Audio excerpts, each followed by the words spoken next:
ನಮಸ್ತೆ. ಇನ್ನು ಈ ವ್ಲಾಗು ನಾವು ನಮ್ಮ ಪಾವನಿ ಬರ್ತಡೇ ಹಿಂದಿನ ದಿನ ಶೂಟ್ ಮಾಡ್ಕೊಂಡಿದ್ದು. ಸೊ ಬೆಳಿಗ್ಗೆನೆ ಎದ್ದು ಮನೇಲಿ ಎಲ್ಲ ಕೆಲಸ ಆದಮೇಲೆ ಸ್ವಲ್ಪ ಬಟ್ಟೆ ಎಲ್ಲ ಆರ್ಗನೈಸ್ ಮಾಡಬೇಕಿತ್ತು. ಸೊ ಅದನ್ನೆಲ್ಲ ಮಾಡ್ಕೊತಾ ಇದ್ದೆ.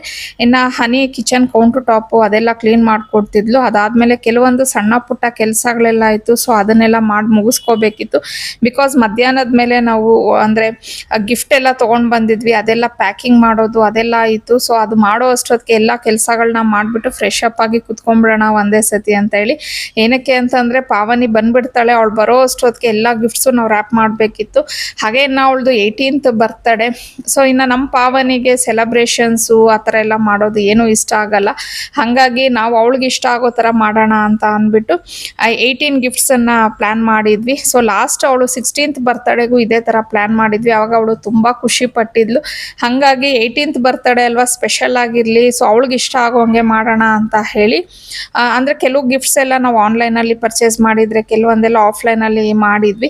ಇನ್ನು ಅವಳು ಬರೋ ಅಷ್ಟೊತ್ತಿಗೆ ಎಲ್ಲ ಪ್ಯಾಕ್ ಮಾಡಿಬಿಟ್ಟು ಎಲ್ಲ ಔಚಿಡಬೇಕಿತ್ತು. ಸೊ ನೆಕ್ಸ್ಟ್ ಡೇ ಅವಳಿಗೆ ಫುಲ್ ಸರ್ಪ್ರೈಸ್ ಕೊಡೋಣ ಅಂತ ಹೇಳಿ ಅದನ್ನೆಲ್ಲ ಮಾಡೋ ಅಷ್ಟೊತ್ತಿಗೆ ಆಲ್ಮೋಸ್ಟ್ 2 ಅವರ್ಸೇ ಆಯಿತು. ಸೊ ಏನೇನು ಗಿಫ್ಟ್ ತಂದಿದ್ವಿ, ಯಾವ ಥರ ಪ್ಯಾಕ್ ಮಾಡಿದ್ವಿ ಅನ್ನೋದೆಲ್ಲ ಕಂಪ್ಲೀಟ್ ಇವತ್ತು ಯೂಟ್ಯೂಬಲ್ಲಿ ಅಪ್ಲೋಡ್ ಆಗಿದೆ. ಇಂಟ್ರೆಸ್ಟ್ ಇದ್ದರೆ ಒಂದ್ಸತಿ ಚೆಕ್ ಮಾಡಿ ನೋಡಿ.